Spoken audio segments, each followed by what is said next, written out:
মেয়েরা যারা এসেছেন এই হাদিসটা একটু আমি কয়েকটা পয়েন্ট বলছি শিক্ষার জন্য। তিনি বলেছিলেন, হে আমার স্বামী, আপনি ভয় পাবেন না। কেন ভয় পান? আপনি যে বলেন যে আমি ভয় পেয়েছি, আমার জীবনের ওপরে আমি আশঙ্কা করছি, না জানি আমার কোনো ক্ষতি হয়ে যায় কিনা, আমি মনে হয় আর বাঁচবো না, জাম্মেলুনি, আমাকে ঢেকে দাও। এই মানুষগুলো যেন কিয়ামতের আগে দেশে আর ফিরে আসতে না পারে। এই সমস্ত চোরদের তালিকা করে করে মোড়ে মোড়ে টাঙিয়ে দেবে। নিষিদ্ধ যেমন হওয়া আরম্ভ হয়েছে, আর একেবারে শিকড় পর্যন্ত যেন নিষিদ্ধ হয়ে যায়। সব ক্যান্সার যতদিন থেকেছে ততদিন সমস্যা। এখন আস্তে আস্তে দেশটা দাঁড়াচ্ছে, নাম নিতেও আমাদের ঘৃণা লাগে। কি আশ্চর্য বলেন তো। বলো যে না, এই বিশাল ব্রিজ করা যাবে না, বিশাল ব্রিজ করা যাবে না। আমার দাদা চেয়ারম্যান ছিল। যত টাকা বাজেট হয় রাস্তার জন্য, ব্রিজের জন্য, কালভার্টের জন্য, এটা যদি সঠিকভাবে ব্যয় করা যায়, এদেশে 1 ইঞ্চি জায়গা রাস্তা অন্তত কাঁচা থাকার কথা না। সেই গাড়ি থেকে নামার পরে যা আসতেছি, একটাও তো পাকা রাস্তা পেলাম না।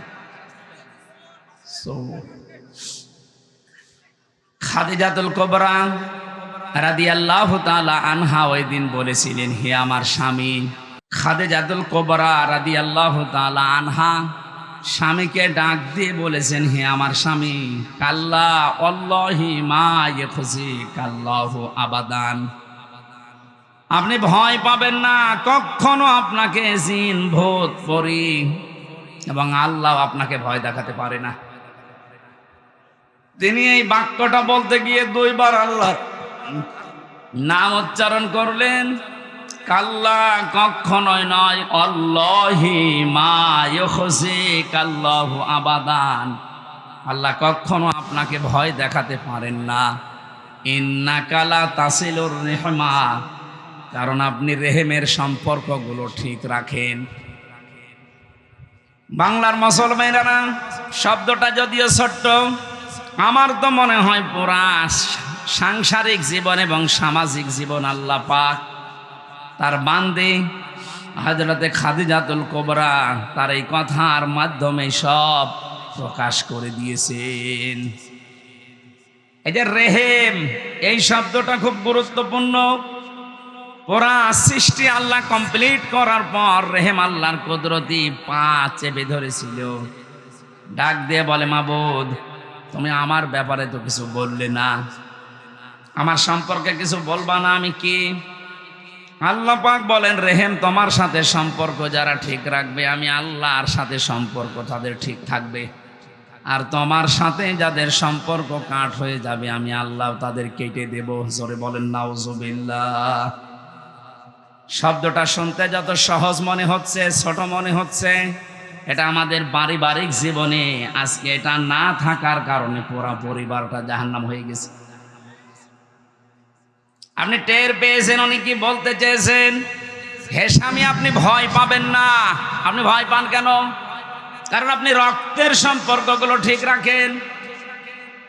গত 4 দিন আগে আমিরে জামাত ডাক্তার শফিকুর রহমান এই শব্দটাকে বিশ্লেষণ করতে গিয়ে পারিবারিক জীবন নিয়ে এমন এমন কিছু কথা তিনি ইমোশনাল ভাবে আবেগপূর্ণ হয়ে বলেছেন, তামাম দুনিয়াতে এখন মানুষ আমার মনে হয় এই কথা বাংলা ভাষাভাষী শুনতেছে। ওনাকে যদি এর আগেও 15.5 বছরও কথা বলতে দেওয়া হতো, এমন এমন কথা আমার আল্লাহ ওনার মুখ দিয়ে বের করে দিত, ওনার ইখলাসের কারণে। আপনি স্ত্রীকে শাসন করবেন পরিবারে, এমন সুন্দরভাবে তিনি ফুটিয়ে তুলেছেন। আমার মনে হয় প্রতিটি পরিবারে ঠিক এইটা অ্যাপ্লাই করা দরকার। যোগ্য একজন অভিভাবক পেয়েছি আমরা। আল্লাহ তার হায়াতে তাজ্জেবা সিহাতে কল্লিয়া যেন দান করেন, বলেন আমিন। খাদিজাতুল কুবরা বলেছিলেন, হে আমার স্বামী, রক্তের সম্পর্ক আপনি ঠিক রাখেন, এই জন্য আপনার কোনো ভয় নেই। অথচ বাংলাদেশের 100 জনের 98 জন এখন পরিবারে রক্তের সম্পর্কগুলো ঠিক রাখতে পারে না তার বউর কারণে। কথা বলেন, অধিকাংশ পরিবারে এই সমস্যা। রক্তের সম্পর্কগুলো নষ্ট করার পেছনে কারণ তার বউ, এর পেছনে আর একটা কারণ আছে। প্রতিটি সপ্তাহে যদি 2 দিন করে পরিবারস্থ লোকদেরকে নিয়ে একটা বৈঠক আপনি করান আর হাদিস দিয়ে করতে পারতেন, তাহলে এই সমস্যাটা আস্তে আস্তে নির্মূল হয়ে যেত। একামতের দিন যারা এদেশে কায়েম করতে চায়, এদের যে সিলেবাসগুলো আছে এখানে দেখবেন লেখা আছে পারিবারিক বৈঠক আপনার সপ্তাহে কমপক্ষে 2টা করা লাগবে। এটা যারা সত্যিই করে তাদের পরিবারে আল্লাহ শান্তি দিয়েছে। আপনি একটু পরীক্ষা করে দেখেন, মাস্ট বি আপনি পাবেন। কারণ প্রতিটি মানুষের কুদরত আমার আল্লাহর হাতের ভেতরে, ঘোরানো পেঁচানো ওনার হাতে। আপনি শুধু অ্যাপ্লাই করে দেখেন ঔষধগুলো।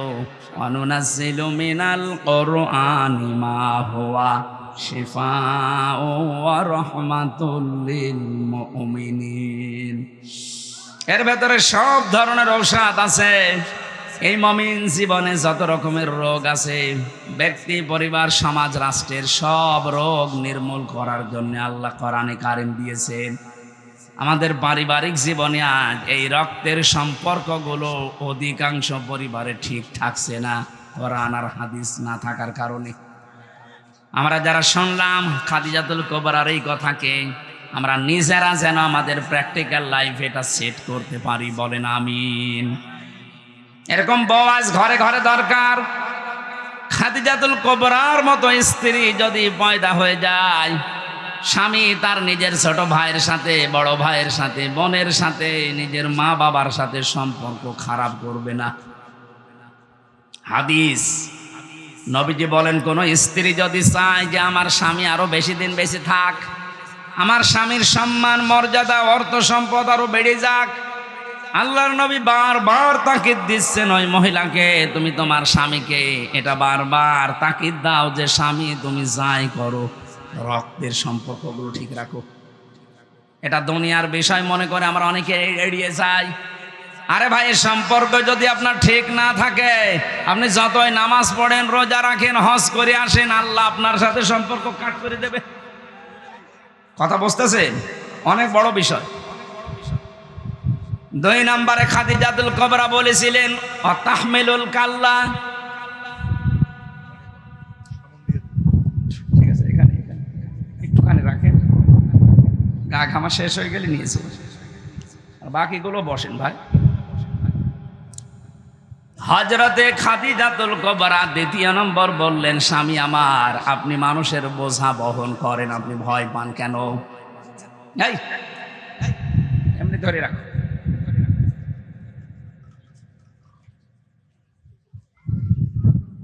দ্বিতীয় নম্বর পয়েন্টের দিকে তাকান। স্ত্রী হিসাবে স্বামীকে শোনাচ্ছে আপনি ভয় পাবেন না। ওয়া তাহমিলুল কাল্লা, আপনি মানুষের বোঝা বহন করেন, হয় দুঃখের বোঝা, নাই ঋণের বোঝা, নাই কষ্টের বোঝা, পৃথিবীর বহু বোঝা আপনি বহন করে মানুষকে হালকা করে দেন, আপনার ভয় নেই। আর নবীর উম্মত দাবি করতো 14 বার বলে হজ করেছে। সারা বাংলাদেশে কত রকমের বোঝা দিয়ে গেল আপনি তাকান। কোটি কোটি টাকা পাচার করার মাধ্যমে এই দেশে বহু মানুষের উপরে এখন ঋণের বোঝা। এদেশে এখন কেউ জন্ম নিলেই তার মাথার উপরে 1 লাখ টাকা ঋণ। আপনি যে পরিবারে, সমাজে, রাষ্ট্রের জন্য 2780 জন মানুষকে বোঝা বানিয়ে দিলেন এবং 3732 জন মানুষকে হত্যা করার মাধ্যমে তামাম দুনিয়ায় আপনি গণহত্যাকারী হিসাবে পরিচিত হয়েছেন।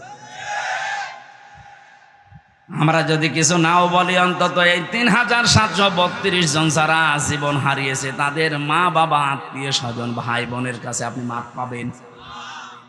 আর আমার যতটুকু এই 3 বছর জেলখানার অভিজ্ঞতা, আমার যতটুকু ধারণা, বিশ্বাস, এদেশের 18 কোটি মানুষ যদি আপনাকে মাফ করে দেয়, ব্যারিস্টার আরমানের বউ মাফ করবে না। কি করলেন আপনি বলেন তো? আমান আজমের বউ শেষ পর্যন্ত অন্য জায়গায় বিয়ে বসেছে, করবে কি বেচারা? 1-2 বছর না, 10 বছর।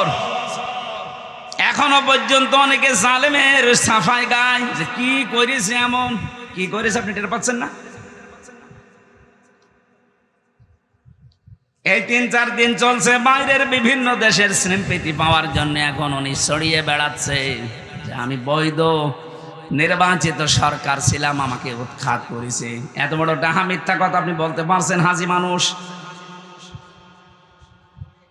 বলেন আপনি কি করে বললেন নির্বাচিত সরকারে 15 বছর তো নির্বাচনই হয়নি? কথা বলেন না কেন? একবার হয়েছে 154 জন এমনি। এইটাকে যদি দুনিয়ায় কেউ নির্বাচন বলে, আমার মনে হয় তার বিবেকের উপরে কুকুরে পোশাক করেছে। আর বাকি আগের যেটা দেখলাম, এটা তো দিনেরটা রাতেই হয়ে গেছে। এটা যে দিনেরটা রাতে হয়েছে তার প্রমাণ আমার সাথে এক ওসি ছিল জেলে, ওই যে নুসরাত হত্যা মামলা, 8 বছর জেল। আমারে বলছে হুজুর আপনি যে ব্যাখ্যা দিলেন তাওবার, আমি কিন্তু এইভাবে তওবা করিনি, এভাবে করেছেন। যে নির্বাচন গেল গত, এই নির্বাচনে আমি নিজে আমার লোকজন দিয়ে রাতের বেলা ভোট কাটা আরম্ভ করেছিলাম আল্লাহর নামে। আমি আল্লাহর নাম নিয়ে আরম্ভ করেছিলাম, ফজর পর্যন্ত কাটলাম, বাক্স জমা দিয়ে দিলাম। এরপরে গোসল করে ওযু করে নামাজে দাঁড়ালাম, আল্লাহ আস্তাগফিরুল্লাহ। আমি বলছি আস্তাগফিরুল্লাহ আপনার পড়া হয়নি, এটা ইয়ারকি মারা হয়েছে। কারণ আপনি তো আল্লাহর কাছে অপরাধ করেননি, আপনি অপরাধ করেছেন এই দেশের 18 কোটি মানুষের কাছে। কথা বলে না কেন? ভোট দেওয়ার অধিকার কি আল্লাহর ছিল না হামজার ছিল? আপনি আমাকে দিতে দিলেন না, আমারটাও আপনি দিয়ে নিলেন। তার মানে এখান থেকে বোঝা যাচ্ছে এই দেশে দিনের ভোট রাতে হয়েছে, তার একেবারে চাক্ষুষ সাক্ষী আমার সাথে জেলে ছিল। এটাকে আপনি নির্বাচন বলে চালিয়ে দিলেন। এত বড় মহা দুর্নীতির সাথে যারা জড়িত, আজ 2-3 দিন চলছে, 350 এমপি এবং নির্বাচন কমিশনে যে 15 জন ছিল, একজন পটল তুলেছে আর 14 জন আছে। প্রত্যেকের জায়গা জমি টাকা পয়সা হিসাব করা হচ্ছে। এমনি এগুলো হয়নি। দেশকে আপনি বোঝা দিয়ে গেলেন, শুধু নিজের আত্মীয় স্বজনের নামে, নিজের নামে, নিজের দলীয় লোকজনের নামে এত টাকা। আজকে আমি 7টা ব্যাংকের হিসাব পেয়েছি। শুধু দরবেশ বাবা যেটা পালাচ্ছিল দাড়ি কেটে নৌকায়, ও যদি হেলিকপ্টারও পালাতো তাও বাঁচতে পারতো, পালিয়ে গেছে নৌকায়। নৌকা তো এমনি ডুবে গেছে। 7টা ব্যাংক থেকে 36,000 কোটি টাকা ঋণ করেছে। এরকম বোঝা আপনি দিয়ে গেলেন এই দেশে। এস আলম গরব 75,000 কোটি টাকা মারিং কাটিং করেছে খালি ইসলামী ব্যাংক থেকে। ইসলামী অর্থনীতি এটা একটা ইবাদত, এটা একটা দাঁড় করিয়েছিল স্ট্রাকচার, সারা পৃথিবীর ভেতর একটা মডেল, সেটাকে আজ ধ্বংস করে দিয়েছে এই শয়তান। এটা বিশাল পোশাকগুলো যারা দিয়ে গেলেন তারা নবীর উম্মত হতে পারেন না, কারণ নবীজি কোনোদিন মানুষকে বোঝা দেয়নি, বোঝা হালকা করে বেরিয়েছে।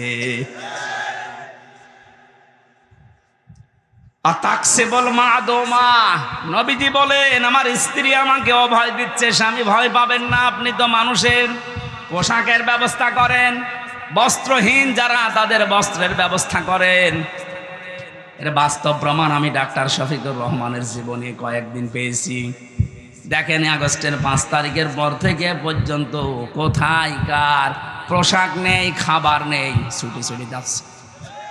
ওনার কাছে দল বেদল নেই, জাতি ধর্ম নেই, মানুষ হলেই সেখানে ছুটে যাচ্ছে। কথা বলেন না কেন? টাকাওয়ালা দরে দেশে নেই, টাকাওয়ালা লোক।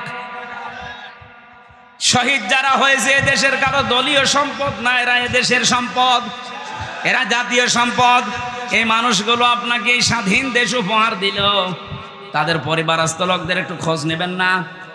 সারা বাংলাদেশে শুধু কুষ্টিয়া না, কুষ্টিয়ায় 16 জন জীবন দিয়েছে আমিরে জামাত ডাক্তার শফিক সাহেব, এসে 32 লক্ষ টাকা তাদের পরিবারে দিয়ে গেল।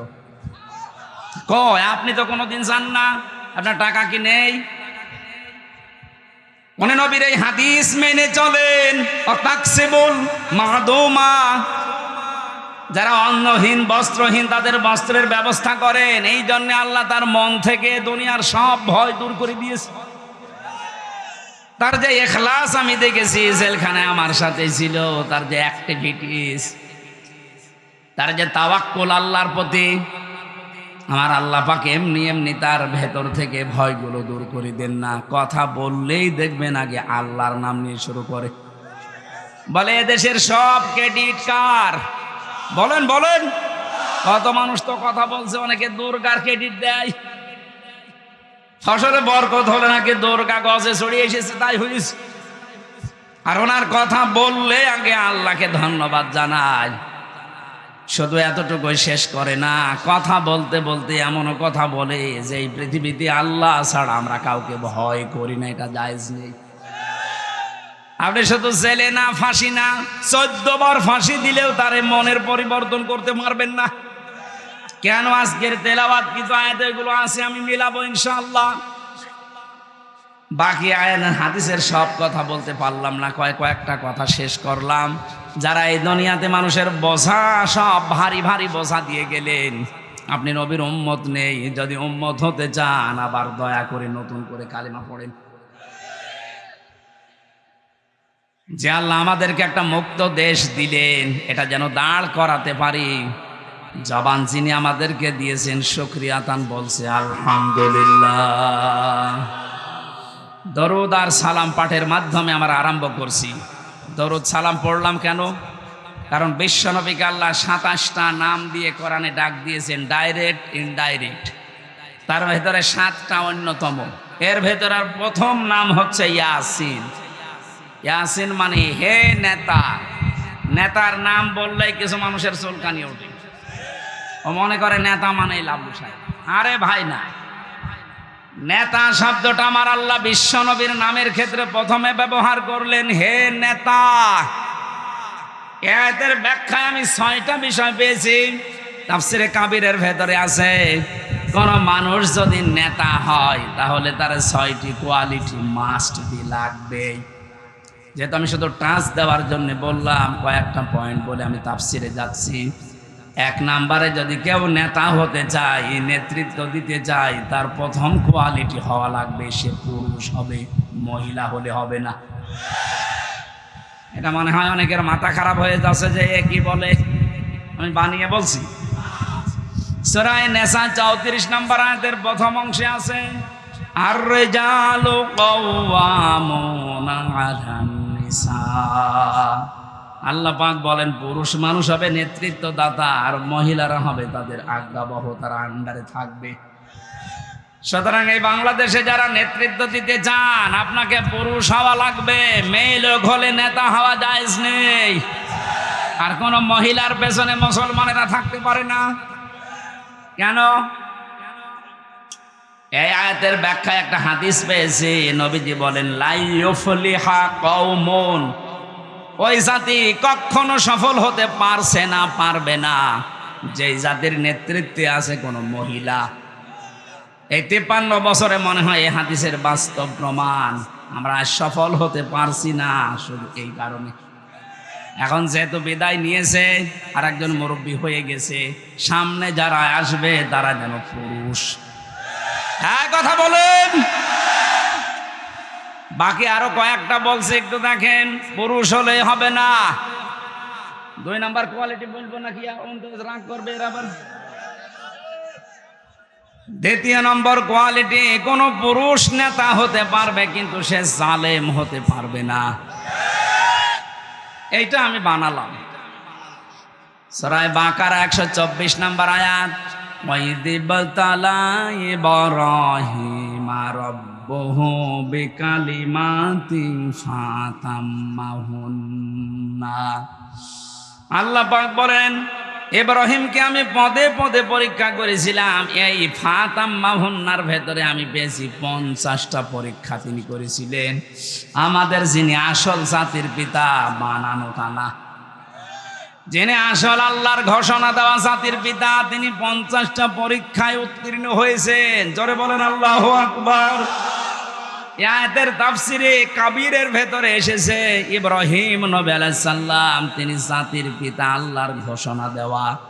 এই জন্য তার সন্তানরাও জীবনে পদে পদে পরীক্ষা দেবে, ফেল বলে কোনো শব্দ নেই, পাশ করে যাবে। ইব্রাহিম নবীর সন্তান যারা তারা ফেল করবে না পাশ করবে? বানানো জাতির পিতার সন্তান যারা পদে পদে ফেল করে। এটার বাস্তব প্রমাণ এই 15.5 বছর। এই 15.5 বছর এত বৈষম্যের শিকার হওয়ার পর ইব্রাহিম নবীর সন্তান যারা ছিল দেখেন তো, তারা কারো কাছে ভিক্ষার হাত পেতেছে, আত্মহত্যা করে মারা গেছে নেই। অথচ সব জায়গা থেকে তাদেরকে বঞ্চিত করে রাখা হয়েছিল যোগ্যতা থাকার পরেও। অথচ বানানো জাতির পিতার যারা সন্তান দাবি করছে, তাকান 2 মাস কয়েকদিনের ভেতরে, তারপরেও তো কিছুই করি নাই আমরা। এরপরেও তারা এই যে গতকালকে একজন অলরেডি আত্মহত্যা করে পটল তুলেছে।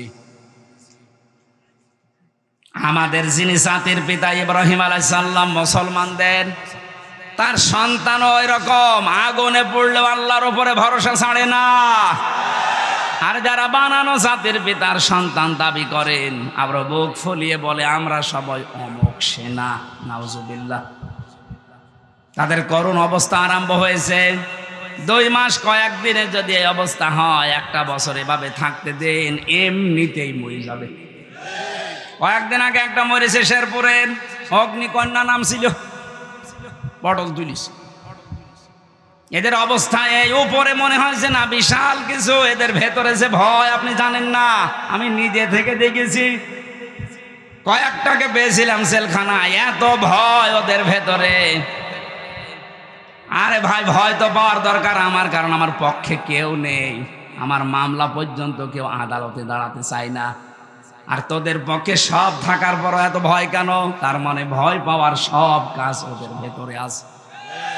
আপনি তো মানুষের বোঝা বহন করেন না, বোঝা আরো ভারী করে দেন। বিনা কারণে নিরপরাধ মানুষকে ধরিয়ে দেন, তার পরিবারের কাছ থেকে আবার নিজেই টাকা নিয়ে ছাড়িয়ে আনেন। এই কথা বলছেন না কেন? যারা মানুষের পরিবারে, মানুষের মাথার উপরে দুঃখের বোঝা, কষ্টের বোঝা, ঋণের বোঝা, এগুলো যারা চাপিয়ে দেয়, আল্লাহ তাদের অন্তরে বিভিন্ন রকমের ভয় তৈরি করে দেয়। আমরা যারা নবীর উম্মত, বিশেষ করে আমাদের যারা ইব্রাহিম নবীকে জাতির পিতা মানি, আল্লাহ পাক ওই দিন ইব্রাহিমকে 50টা পরীক্ষার শেষ পর্যায়ে বলেছিলেন, আলা ইন্নী জাইলুকা লিন-নাসি ইমামা। হে ইব্রাহিম, আমি মানব জাতির জন্য তোমাকে নেতা বানিয়ে দিলাম। আমাদের যিনি জাতির পিতার সঙ্গে সঙ্গে বলেছিলেন, ক্বালা ওয়া মিন যুররিয়াতি। হয় ইব্রাহিম, হযরত ইব্রাহিম বলেছিলেন, রব্বুল আলামিন, এই যে নেতৃত্ব দিতে পারা, নেতা হওয়ার এই কোয়ালিটি শুধু কি আমি পেলাম, নাকি কিয়ামত পর্যন্ত আমার সন্তানাদি যারা আসবে তারাও পাবে?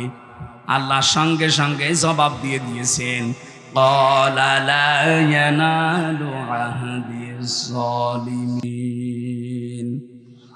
তোমার সন্তানাদি যারা কিয়ামত পর্যন্ত আসবে তারা নেতৃত্ব দিতে পারবে, কিন্তু জালেম যারা, তাদের জন্য আমার কোনো ওয়াদা নেই। ইয়ানালু মোজারে, বর্তমান ভবিষ্যৎ, প্রেজেন্ট ফিউচার। আল্লাহ বলেন জালেমদের জন্য আমার কোনো ওয়াদা নেই। ইয়াতে ফি জিলালিল কোরআনে মুফাসসির বলেন, জালেম যারা, তারা জাতির নেতৃত্ব দেওয়া বৈধ না, অবৈধ। অথচ 15.5 বছরে যে যত বড় জালেম, সে তত বড় নেতা ছিল। কথা বলেন। আজকে থেকে যেহেতু সময় পাল্টিয়েছে, সিদ্ধান্ত নেওয়া লাগবে। যারা জালেম, আমরা মুসলিম, তাদের পেছনে নেই। নেতা হওয়ার কোয়ালিটি এইটা। এটা যদি সামনে থাকে, আমার মনে হয় সামনে যারা আসবে তারাও ভয় পাবে না। জালেমের পেছনে যে দেশের 96% মুসলমানই নেই, আমারে ওখানে বসাবে কে? নেতা হওয়ার 3 নাম্বার কোয়ালিটি হচ্ছে আল্লাহ এবং রসুলকে যে মেনে চলবে, সে নেতা হতে পারবে। সূরা নিসার 59 নাম্বার আয়াত।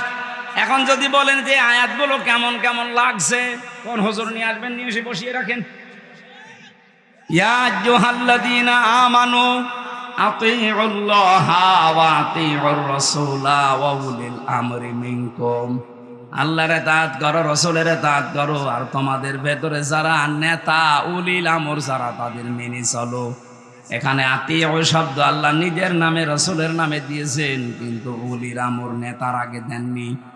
মুফাসসির বলেন আল্লাহ রাসূলকে মানা লাগবে, প্রশ্ন করা যাবে না, কিন্তু কোন নেতাকে মানতে হলে দেখা লাগবে আল্লাহ রাসূলকে মানে কিনা।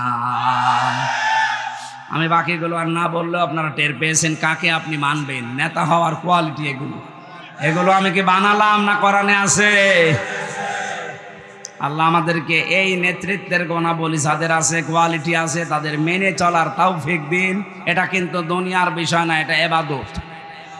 আজকের তেলাওয়াত কিন্তু আয়াত আপনারা দেখলেন, সূরা কাসাস 1, 2, 3 তিনটা আয়াত পড়েছি। আমরা তাফসীর আকারে কথা বলবো বলে বসলাম, আপনারা চলে যাবেন নাকি? হ্যাঁ, জবান খুলে পড়েন। আউযু বিল্লাহি মিনাশ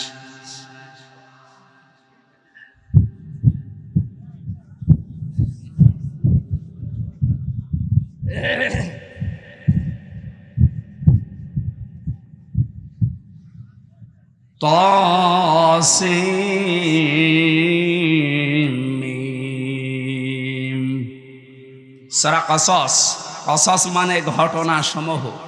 আল্লাহ ঘটনা সমূহ আমাদের কাছে শোনাচ্ছেন, কারণ কি? কারণ এইরকম বিষয়গুলো গত পৃথিবী তৈরি হওয়ার পর থেকে ছিল, আল্লাহ ঘটিয়েছিলেন। এখন থেকে কিয়ামত পর্যন্ত কোরআনে কারিম আমাদের সামনে থাকবে না থাকবে না? এরকম পরিস্থিতি যদি আসে আল্লাহ এই ঘটনাও ঘটাবেন, এইটাই তার প্রমাণ। এটা প্রমাণ দেওয়ার জন্যই আল্লাহ এগুলো নাযিল করলেন, আমরা যেন হতাশ হয়ে না পড়ি। সূরা কাসাসের প্রথম আয়াতে আল্লাহ হারফে মুকাত্তাআত দিয়েছেন। কোন তাফসীর কারক শুধু অনুমান ভিত্তিক কিছু অর্থ দিয়েছেন, কিন্তু আসল অর্থ জানেন আল্লাহ তাআলা নিজে। বিশ্ব নবীকে হয়তো জানিয়েছেন, কিন্তু নবী আমাদেরকে বলেননি। আল্লাহ পাক এটা বলার পরে এবার আরম্ভ করছেন, তিলকা আয়াতুল কিতাবিল মুবিন। এই আয়াতগুলো এখন যে আপনাদের সামনে তেলাওয়াত করা হবে, এইটা কিন্তু ওই কিতাবের আয়াত যেটা স্পষ্ট। আল্লাহর কোরআন আমাদের কাছে অস্পষ্ট না স্পষ্ট? হে নবী, আমি আপনার কাছে তেলাওয়াত করছি মুসা এবং ফেরাউনের ওই কাহিনীকে, ওই ঘটনাকে সঠিকভাবে যথাযথভাবে যেভাবে বর্ণনা করা দরকার আমি ওইভাবেই করছি। আপনি একটু মন দিয়ে শোনেন। লিকাউমি ইউমিনুন, যে জাতি বিশ্বাস করে, যারা মুমিন বলে দাবি করে, এই জাতির জন্য এখানে কিছু আছে। আপনি এবার 1500 বছর আগে না এটা নাজিল হওয়া, হাজার হাজার বছর আগে এই যে কথাগুলো শোনানো হচ্ছে, এটা দুনিয়াতে ঘটেছে। যদিও এই ঘটনাটা ঘটতে অনেক সময় আগে, কিন্তু এখন মনে হচ্ছে 2024-এর আগে ঘটনা ঘটে গেল। আল্লাহ পাক বলেন, ইন্না ফিরআউনা, অবশ্যই ফিরআউন, আলা ফিল আরদ, জমিনের ভেতরে সে নিজেকে প্রতিষ্ঠিত করার জন্য, তার কর্তৃত্ব, তার বড়ত্ব, তার মহত্ব, তার একত্ব প্রকাশ করার জন্যে, প্রতিষ্ঠা করার জন্য একেবারে সব দিক থেকে এইটা নিয়েছিল, বেঁধে নিয়েছিল। ওয়াজাআলা আহলাহা শিয়া, নিজেকে প্রতিষ্ঠিত করার জন্যে, তার একচ্ছত্র মালিকানা কায়েম করার জন্যে। এটাকে খেয়াল করুন। ফেরাউন তার নিজের দেশে নিজেকে প্রতিষ্ঠিত করার জন্য যেই কয়টা কাজ হাতে নিয়েছিল, তার 1 নম্বরে কাজ, ওই দেশে যারা ছোট ছোট দলে বিভক্ত ছিল, তাদেরকে আরো ছোট ছোট দলে বিভক্ত করে করে ফায়দা লুটেছিল। আপনি তাকান, এই 1500 বছর পর যারা এদেশের দায়িত্বে ছিল, এই 15.5 বছরের ভেতরে ইসলাম যারা মেনে চলে, এদের ভেতরে 27টার উপরে দল। জেনারেল যারা আছে তাদের তো আরো বেশি। এই ছোটখাটো দল বিদলে বিভক্ত করে ওরা নিজেরা স্বার্থ সিদ্ধি করে এতদিন আমাদের মাথার উপরে কাঁঠাল ভেঙে খাচ্ছে। এই কর্মসূচি ছিল ফেরাউনের। কার? এটা যেন এরা গ্রহণ করে নিয়েছিল। ফেরাউন তার নিজের দেশে প্রতিষ্ঠা পাওয়ার জন্য প্রথম দলে বিদলে বিভক্ত করে। আমাদেরও দেখলাম এ দেশে মানুষকে দলে বিদলে বিভক্ত করার পেছনে রাষ্ট্র কাজ করছিল। এখনো পর্যন্ত অনেকে ঐক্য যতটুকুই হচ্ছিল, এটা ভেঙে দেওয়ার জন্য বিভিন্ন কায়দায় চেষ্টা চালিয়ে যাচ্ছে। আপনি সূক্ষ্ম ষড়যন্ত্র ধরতে পারছেন না। জেলখানায় মাওলানা মামুনুল হক আমারে মাঝে মাঝে বলতো, হামজা বাইরে থেকে ভাবতাম কি আর ভেতরে কি অবস্থা।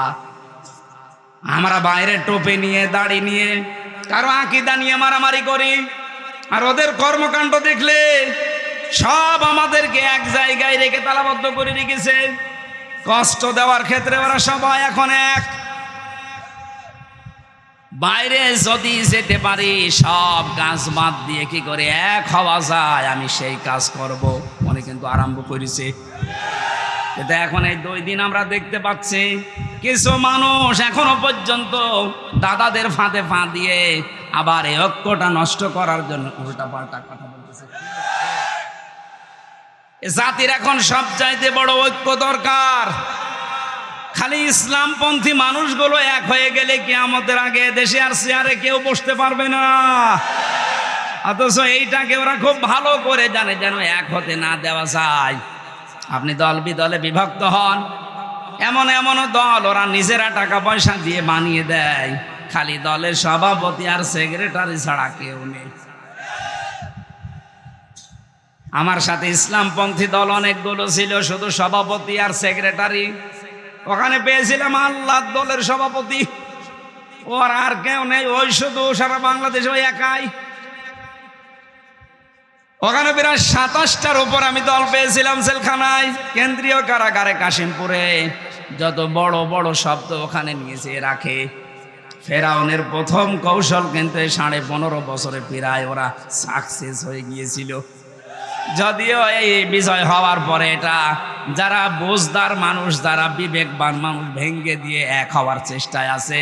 হঠাৎ করে দেখছি এখন ওই বাতিলের 5-8টা গোলাম এতদিন যারা ছিল তারা এখন আবার উল্টা পাল্টা বকতেছে। আপনি এতদিন কোথায় ছিলেন? এতদিন আপনি মওদুদিবাদের শব্দ উচ্চারণ করেননি। এই 2 মাস হয়ে গেল কিছুই তো বলতেন না। হঠাৎ আপনাকে কিসে কামড় দিয়েছে? অবশ্য এখানে কোন ষড়যন্ত্র আছে। আরে ভাই, ইয়াহিয়া মাহমুদের নাম আমি নাম ধরেই বলছি, কারণ এটা 5-8টা গোলাম ছিল বাতিলের। আপনি টের পাননি? আলেমদের তালিকা করে দিত।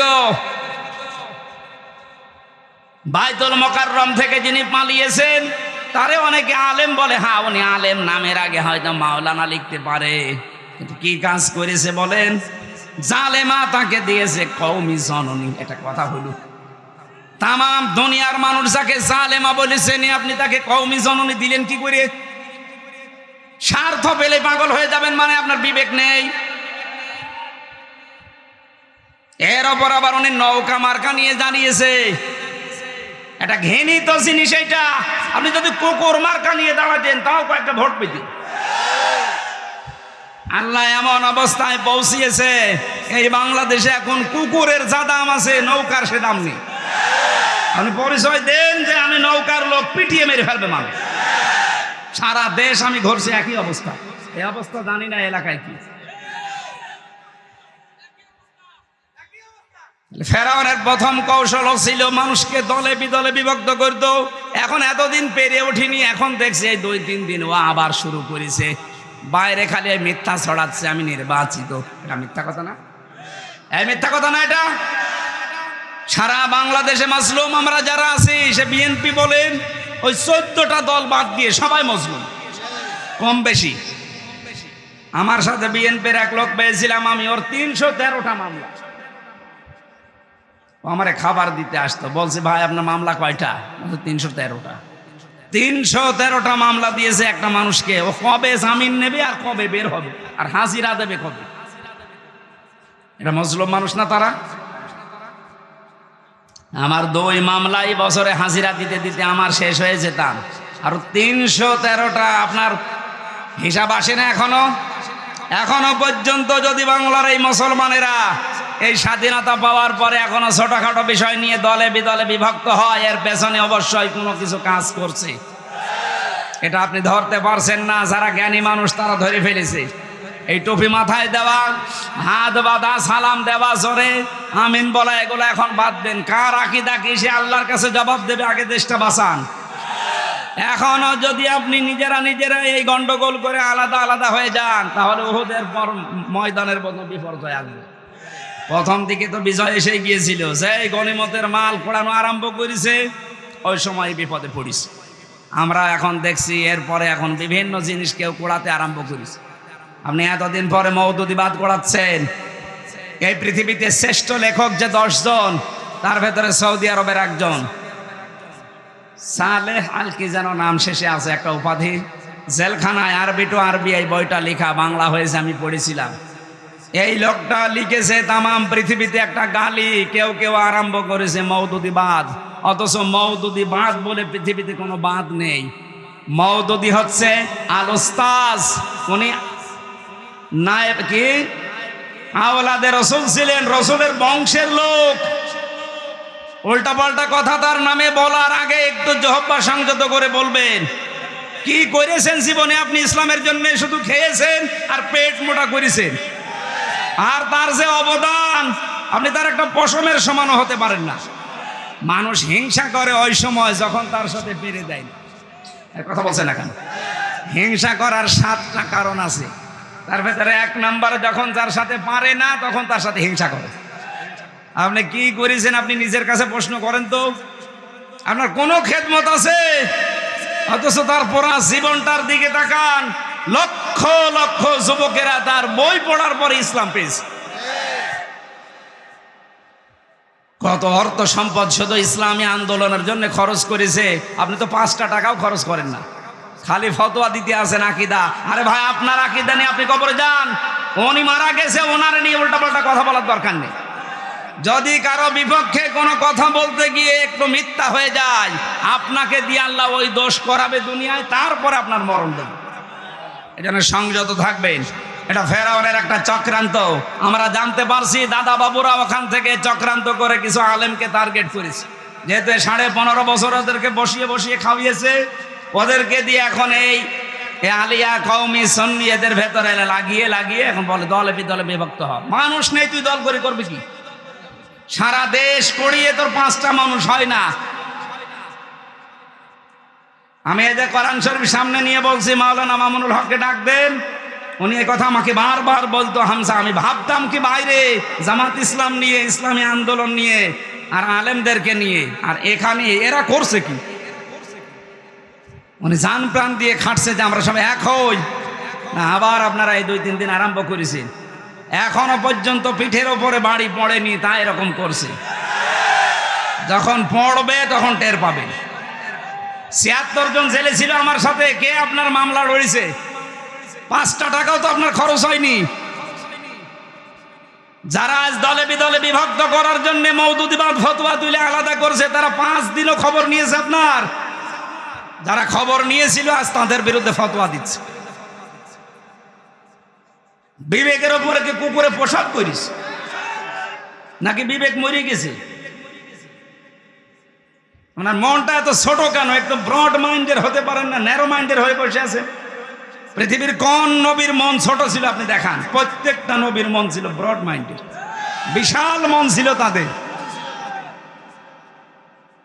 আমাকে ভুল না বুঝে উল্টা পাল্টা ধারণা না করে বিবেককে প্রশ্ন করেন। ফেরাউনের যে কাজ ছিল, এই লেডি ফেরাউনের 15.5 বছর তাই করিস।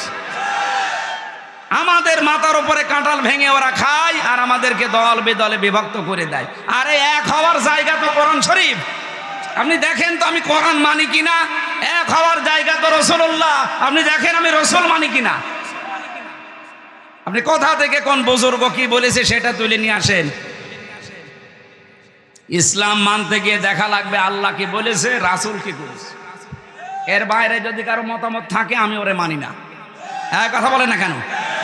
আর এই যে আলেমগুলো আশেকে রাসূলের নাম নিয়ে, সুন্নির নাম নিয়ে বিভিন্ন দরবার কেন্দ্রিক কাজ কারবার চালান। আপনি কি খেয়ে পড়াশোনা করেছেন? এলেম তো কিছু না কিছু পেয়েছেন। আপনার বিবেকে কি নাড়া দেয় না যে আমি মারা গেলে কি জবাব দেব? হ্যাঁ, আপনি উল্টা পাল্টা জিনিস নিয়ে চিল্লান, হো হো করেন, আসল জিনিসের খবর নেই। কোরআন পড়ে তো আমি আসল বিষয় এইটা পেয়েছি, আনাকিমুদ্দিন। যাই করেন দিন কায়েম করা লাগবে। আজ 53 বছরে একটা বিধান দিনের কায়েম নেই, কোনো মাথা ব্যথা আপনার নেই। কে দাঁড়িয়ে দরুদ পড়ে না ওইটা নিয়েও ফতোবাজি করে, ও দাঁত মুখ খুলে ফেলা দরকার। সব নবী নূরের তৈরি, মাটির নয়, এই তৈরি নিয়ে উনি আরম্ভ করেছে। গরম সন্নি, ঠান্ডা সন্নি, মিঠা সন্নি। খুব আবেগ নিয়ে, আফসোস নিয়ে, আক্ষেপ নিয়ে বলছে, কারণ ফেরাউনের এই কর্মসূচির সাথে এ দেশটা এখন মিলে যাচ্ছে। এখনো যদি আমাদের বিবেকে কাজ না করে জাহান্নামে যাওয়া লাগবে। কারণ যাদের বিবেক আছে এরা যদি কাজে না লাগায়, সূরা মুলকের 10 নম্বর আয়াত অনুযায়ী তারা জাহান্নামী।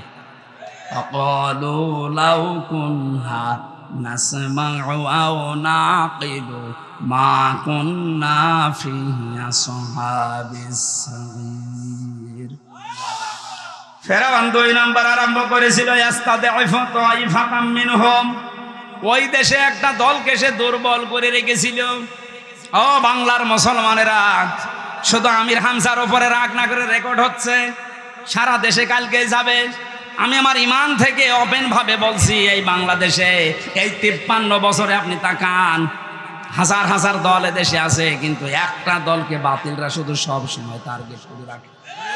তাদেরকে কিভাবে কণ্ঠাসা করে রাখা যায়, কি করে তাদেরকে একা একা ছেড়ে দেওয়া যায়? তাদের জুলুম অত্যাচার, জেল জুলুম অত্যাচার এবং আয়না ঘরও তাদের জন্যে। আপনি টের পাচ্ছেন না? ব্যারিস্টার আরমান কার সন্তান?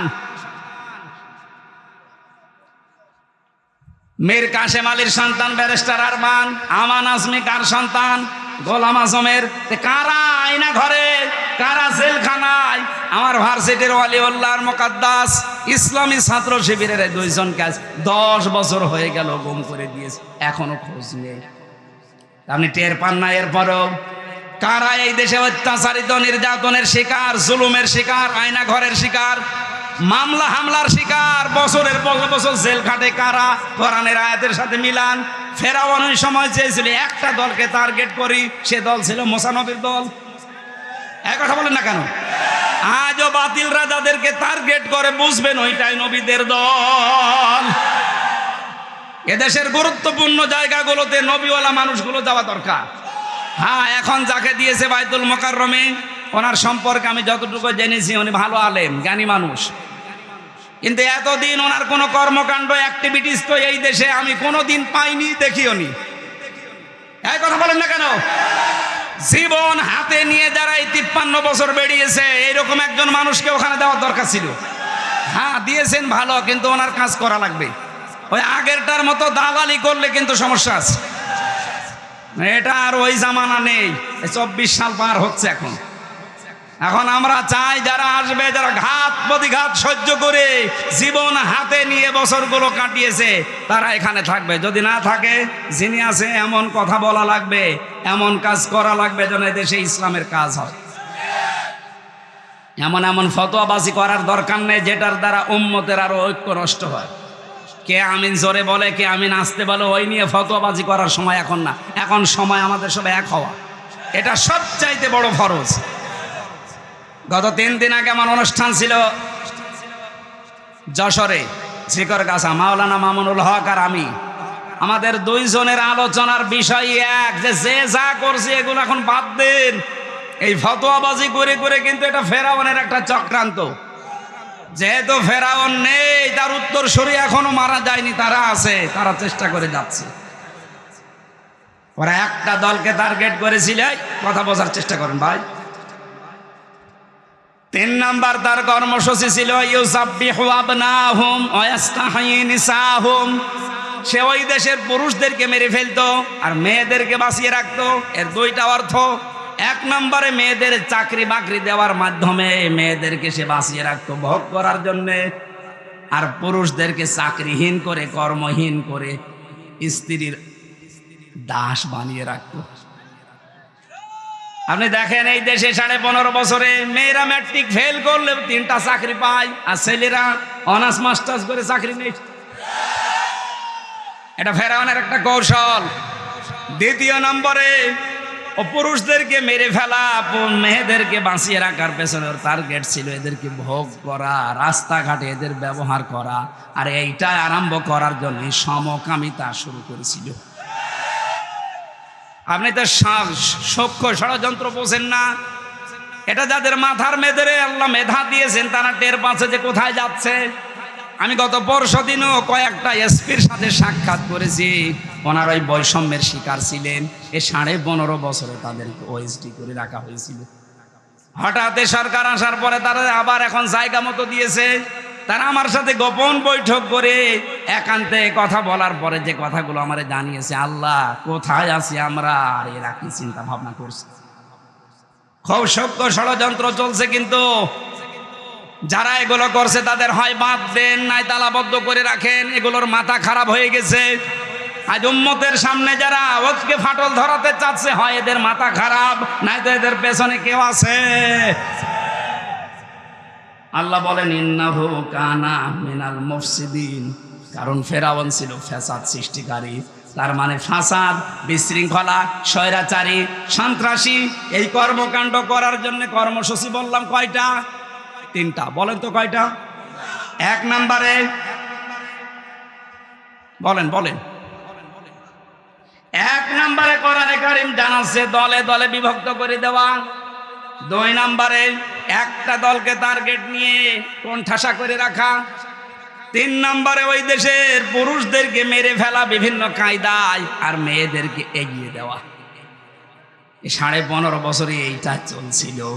কিন্তু আল্লাহ পাক হঠাৎ করে বলেন আমার সিদ্ধান্ত আমি একটা পাল্টিয়ে ফেলেছি। ওয়ানুরিদু আন্না মুন্না আলাল্লাযিনা ইসতুদঈফু ফিল আরদি। এখানে যে ইচ্ছার কথা জানাচ্ছেন কে? আরো জোরে। ওই আল্লাহ এখন আর নেই। উনি বলেন আমি ইচ্ছা করলাম কি জানো, ফেরাউন যখন এই কাজ কারবার গুলো আরম্ভ করেছে তখন আমি একটা ইচ্ছা করলাম। কি সেটা? ওই দেশে যাদেরকেও দুর্বল করে রেখেছিল, ওই দুর্বল দলের উপরে আমি আল্লাহ অনুগ্রহ করলাম। তাদের উপরে আমার রহমত, দয়া, মায়া আমি নাজিল করলাম। ওই দেশের মানুষের মন তাদের দিকে আমি আল্লাহ ঝুঁকিয়ে দিলাম। আমার তো মনে হচ্ছে 2024 সালের 5 আগস্টের পর থেকে আল্লাহ এই আয়াতটা আমাদেরকে দেখাচ্ছেন। এদেশে যারা এতদিন দুর্বল ছিল, হীন ছিল, ছোট ছিল, যাদের উপর অত্যাচার, জুলুম, নির্যাতনের স্টিমরোল চলছিল, এখন জনগণের সিম্পিতি এখন সব তাদের দিকে। কথা বলেন না কেন? আজকে অন লাইভ জরিপ দেখেছেন না? এই দেশে 100 জনের 33 জন মাত্র জাতীয়তাবাদী দল যারা আছে তাদেরকে সাপোর্ট করছে। 100 জনের ভেতরে 133 জন। আমি এই রিপোর্টটা দেখলাম, নিচে কত কত কি ওঠে। জাতীয়তাবাদী দল লিখা 33 জন, জামাত ইসলাম লিখা 133 জন, আওয়ামী লীগ লিখা 2 জন, জাতীয় পার্টি 0। তার মানে ওরা থাকলেও এখন আর কথা বলছে না। এই 4টা দল দিয়েছে, বাকিটা আমার মোবাইলে কভার করছিল না, দেখতে পারি নাই। কোরআনের আয়াত আল্লাহ বলেন আমি সিম্পিতি তৈরি করে দেব, মানুষের মন ওই দিকে ঝোঁকাবো। আল্লাহ ঠিক ঝুঁকিয়ে দিয়েছে। কিছুই করা লাগছে না, শুধু দাওয়াত দিলেই মানুষ খাবলিয়ে খাচ্ছে। কথা বলেন না কেন? ওদেরকে আমি জাতির নেতা বানাবো, বানাচ্ছে না। সারা দেশের অবস্থা এক। এখন ইসলামপন্থী মানুষদেরকে মানুষ নেতা দেখতে চায়। ভ্যানালাকে জিজ্ঞাসা করছে কাকে চান, বলে ইসলাম যে মানে তারে চাই। জমিনের আমি আল্লাহ তাদের উত্তরাধিকারী বানিয়ে দিলাম। সামনে আমার মনে হয় আজটা দেখাবে আল্লাহ, এই জমিনটা ইসলামের হাতে তুলে দিয়ে না জাআলাহুমুল ওয়ারিসিন আল্লাহ দেখাবে। কারণ কি? এর পরের আয়াতে জবাব দিয়েছেন অনুমাক্কিনা লাহুম ফিল আরদ, জমিনে আমি তাদের শাসন ক্ষমতাও দিতে চাই। কেন জানো? ও নুরিয়া আন্না ও নুরিয়া ফিরাউনা ওয়া হামানা ওয়া জুনুদাহুমা মিনহুম মা কানু ইয়াহদারুন। আমি আল্লাহ দেখাতে চাই ফেরাউনকে, হামানকে এবং তার দলবর্তী যারা আছে তাদের সৈন্যবাহিনীকে। আমি দেখাতে চাই যে তারা যেটাকে ভয় করতো সেইটাকে আমি আল্লাহ প্রতিষ্ঠা করে দিয়েছি। আপনি দেখেন সারা বাংলাদেশে এই জালেমেরা সবচাইতে বেশি ভয় পায় ইসলামপন্থীদেরকে। ইসলামপন্থীদের ভেতরে যারা সঠিক ইসলাম মানে, তাদের ইসলাম তো অনেকেই মানছে, তাহেরিও তো ইসলাম মানে। তাহেরির কোনো ভয় নেই এবং তাহেরিকে ওরা ভয়ও করে না, কারণ জানে যে এটা আমাদের পালিত কুত্তা। কিন্তু যেটাকে ভয় করে সেটাকে আমার আল্লাহ যেন জমিনে প্রতিষ্ঠা দিয়ে দেখাতে চাচ্ছে। শিরিক বেদাত এই দেশে জারি করার পেছনে যারা দায়ী তার ভেতরে এই সুন্নি নামধারী এই শয়তানরা জারি করেছে। কবরে যে সেজদা দিচ্ছে, কেল্লা বাবা, ফতে বাবা, পায়খানা বাবা পর্যন্ত বানিয়েছে। ইসলামকে আজ হাসির পাত্র বানিয়ে ফেলেছে এই শয়তানগুলো। নামের শেষে উল্টা পাল্টা ডিগ্রি লাগিয়ে বিশাল আল্লামা হয়ে বসে আছে। ওর পেটে বোম মারলে যদি সূরা ইখলাস তাফসীর করে কাউকে শোনাতে পারে, আমি কথা বলবো না। আন্দাজে নামের আগে বিশাল আল্লামা লিখে, ওদের কাজই শুধু রাম আর বামদের কাছ থেকে টাকা পয়সা খেয়ে শিরিক আর বেদাত জারি করে। কখনো খপ্পড়ে পড়বেন না জালেমদের, এরা আরো বড় জালেম। যারা শিরিক করে এরা বড় জালেম। ইন্না শিরকা লা যুলমুন আযীম। যারা শিরিক করে তারা সবচাইতে ভয়ঙ্কর জুলুম করে আল্লাহর সাথে। আর এগুলো এরা চালু করছে, কবর কেন্দ্রিক, মাজার কেন্দ্রিক, বাবা কেন্দ্রিক, দরবার কেন্দ্রিক, যত কিছু আছে সবগুলোর সাথে শিরিকের সম্পর্ক। আমরা আল্লাহর ওলিদের মাজার সম্মান করি, তাদের জন্য দোয়া করি, কিন্তু সেগুলো নিয়ে আমরা ব্যবসা করে খেতে চাই না। আমার জীবনের একটা আফসোস, আমার বাড়ি কুষ্টিয়া। এমন একটা জেলায় আল্লাহ আমারে পাঠিয়েছে, সারা পৃথিবীতে একটাই মাত্র জেলা যেখানে পুলিশ পাহারা দিয়ে গাঁজা খায়। হ্যাঁ, আপনার এই লালমনিরহাট কুড়িগ্রাম থেকে মানুষ যায় নিরাপদে নিশ্চিন্তে গাঁজা খাওয়ার জন্য, কারণ ওখানে পুলিশে পাহারা দিয়ে গাঁজা খাওয়াচ্ছে। আমার আফসোস এই জেলায় জন্ম নিয়ে আমি বাইরে গিয়ে মুখ পাই না, এ কারণে। হ্যাঁ, আর এই বড় বড় শিরিকের বিরুদ্ধে কথা বল, আর শিরিকের আঁকড়া তোমার জেলায়, আমি করবো কি? ওগুলো তো চালু করে রেখেছিল শয়তানরা। এত মাজার ভেঙে দিল, শয়তানের মাজার ভাঙলো না কেন আল্লাহ জানে। মাজার কেন্দ্রিক যে ব্যবসাগুলো হচ্ছে এখনো, এগুলো সব ভেঙ্গে গুড়িয়ে দেওয়া দরকার। আল্লাহর ওলিদের মাজার আপনি ওসমানের মতো কবর একবার সমান করে দেন, যে একটা পাথর রেখে দেন। জিজ্ঞেস করেন যারা হাসি আছে হযরত ওসমানের কবর, মসজিদে নববীর পাশে যে কবরস্থান ওখানে আছে, খালি একটা পাথর দেওয়া। সে একটা জান্নাতি মানুষ, তার কবর সমান একটা পাথর দেওয়া। আর গরু ছাগল মরে গেছে এই দেশে, কবর 3 তলা বানিয়ে বসে আছে। আল্লাহর যে ইচ্ছা, এই ইচ্ছা এখন বাস্তবে রূপ দেওয়ার সময়। আল্লাহ যেন এটা রূপ দেন। আল্লাহ বলেন অনুমাক্কিনা লাহুম ফিল আরদ, আমি জমিনে প্রতিষ্ঠা করে দেব তাদের। কেন? আমি ফেরাউনকে দেখাতে চাই। ফেরাউন আছে না, আমি হামানকে দেখাতে চাই। হামান ছিল ফেরাউনের মন্ত্রী।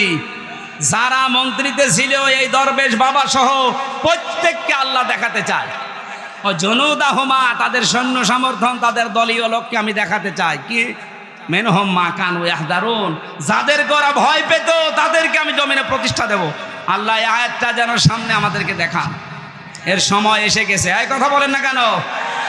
যে অবস্থা শুরু হয়েছে এখন, যদি আপনারা দলে বিদলে বিভক্ত হয়ে, বারবার মির্জা আব্বাস কয়েকদিন আগে ঘোষণা দেয়নি যে এখন যদি আপনি দেখেন দলে বিদলে বিভক্ত হওয়া, বুঝবেন ওই জালেমরা ষড়যন্ত্র করে এই দেশে আসার চেষ্টায় আছে। এটা আবার হতে দেবেন? আবার আল্লাহর কথা বলতে গেলে এরকম শয়তানদের কাছে 14 বার অনুমতি দেওয়া লাগবে। ওই পরিবেশ আমরা আর দেখতে চাই না। কথা বলেন ঠিক কিনা? এই জন্য মাজলুম আমরা যারা, সে যে দলের লোক হন, ওই 14 দল বাদ দিয়ে মাজলুম যারা, তাদের কোনো দল নেই, তারা সব এক। আরো জোরে বলেন। তারেক জিয়া সাহেবের পিএস আমার সাথে 3টা বছর ছিল, অপু ভাই। বহু সাহায্য সহযোগিতা ভেতরে আমার কেউ করেছে, কারণ ওখানে যে অবস্থা, 24 ঘন্টা ফাঁসির কন্টেম ছেলে আমার তালাবদ্ধ করে রাখতো। এ লোকটার উপকারের কথা আমি ভুলি নাই, বলবো না। আল্লাহ যেন তাকে দুনিয়া আখিরাতের সর্বোচ্চ মর্যাদা দান করেন। আমার পেছনে খাটাখাটনি করেছিল, আমার পেছনে কষ্ট স্বীকার করেছিল মাওলানা মামুনুল হক, মাওলানা সাখাওয়াত হোসেন রাজি। এদের 2 জনের অবদান আমার প্রতি বেশি। মুফতি ফখরুল ইসলাম আমার সাথেই ছিল, বহু কষ্ট স্বীকার করেছে তারা আমার জন্যে। আমি ছোট মানুষ ছিলাম তাদের সবার চাইতে। আমার বাবার বয়সী সব। মামুন সাহেবের বয়স এখন 52 আর আমি এখন 33। সাখাওয়াত ভাইয়ের বয়স এখন মনে হয় 48। মুফতি ফখরুলের বয়স এখন প্রায় 50। সব আলেমগুলো আমার সাথে ছিল। ওনাদের চিন্তা ভাবনা ভেতর থেকে সব পাল্টিয়ে গেছে। সুতরাং এখন আর কেউ যেন ষড়যন্ত্র করে দাদা বাবুদের ফাঁদে পা দেবেন না। জাতীয়তাবাদী দলে যারা আছেন তাদের উপর সম্মান রেখে বলছি, এখনো যদি আপনি এই দাদাদের ফাঁদে পা দিয়ে মৌলবাদ জিকির করেন, এই ধোয়া তুলেই তো অনেককে গুম করে রেখেছিল। এই ধোয়া তুলেই তো অনেককে জেল খাটিয়েছে। এই ধোঁয়া তুলে আয়না ঘর বানিয়ে পার পেয়ে গেছে। এই ধোঁয়া আমরা আর তুলতে চাই না। হ্যাঁ, আয়না ঘর আছে, থাক, এটা জাদুঘর হিসাবে থাকবে। তাম দুনিয়ার মানুষ বেড়াতে আসবে এখানে, আয়না ঘর দেখে যেন বোঝে যে এই দেশে একজন ফেরাউন ছিল। আমার কণ্ঠ আর মাইক চারিদিকে তাকিয়ে আমি শেষ করে দিচ্ছি।